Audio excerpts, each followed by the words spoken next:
how to face death without fear. Thank you for raising this point. Fear of death because we haven't truly lived, we regret things we didn't do.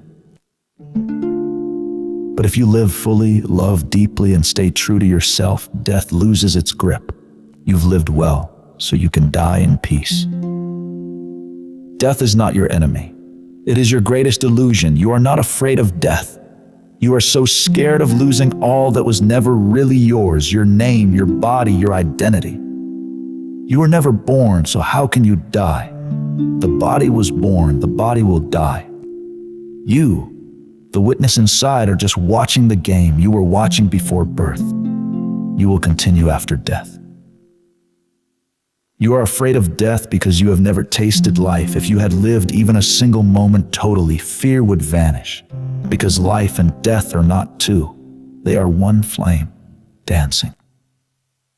Fear arises from clinging. You cling to the known, your house, your lovers, your job, your little securities. Death comes and takes it all. But death only takes what is temporary. It cannot touch the eternal. You are like a wave trembling on the surface of the ocean. You fear disappearing. But the wave never truly disappears. It becomes the ocean. Isn't that more beautiful? Meditate on death.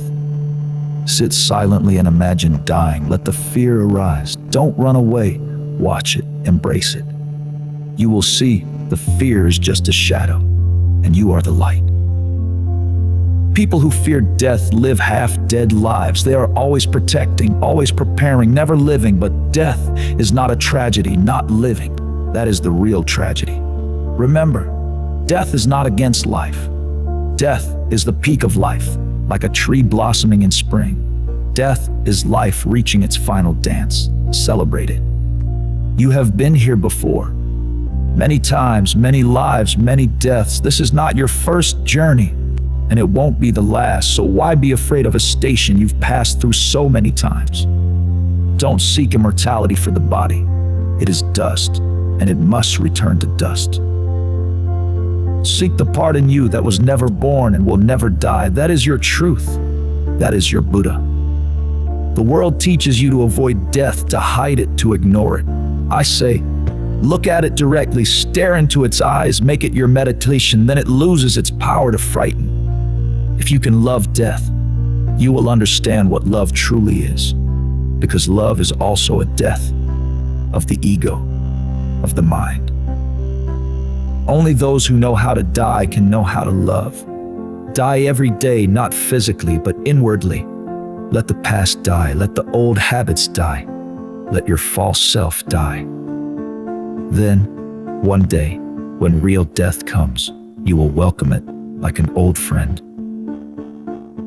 A man who has known his inner being is not afraid. He knows he is beyond form, beyond time, beyond death. He laughs, not because life is a joke, but because he has become the joke teller. So I say to you, don't fight death. Understand it, dance with it, and you will be free, not from death, but from fear itself. A man once came to a mystic and said, I'm scared of death. Every time I think about it, I panic. The mystic smiled and said, come with me. He led the man to a burning candle. He said, watch carefully. Then he blew it out. What happened? The mystic asked. The man said, the flame is gone. Gone where? The mystic asked. The man was silent. The mystic said, did the flame die? Or did it simply return to where it came from? The man sat still, quiet, and something shifted inside him. He no longer feared the dark. Death is not the end, it is the flame returning to the fire, the drop going back to the ocean. What you truly are cannot die, only transform.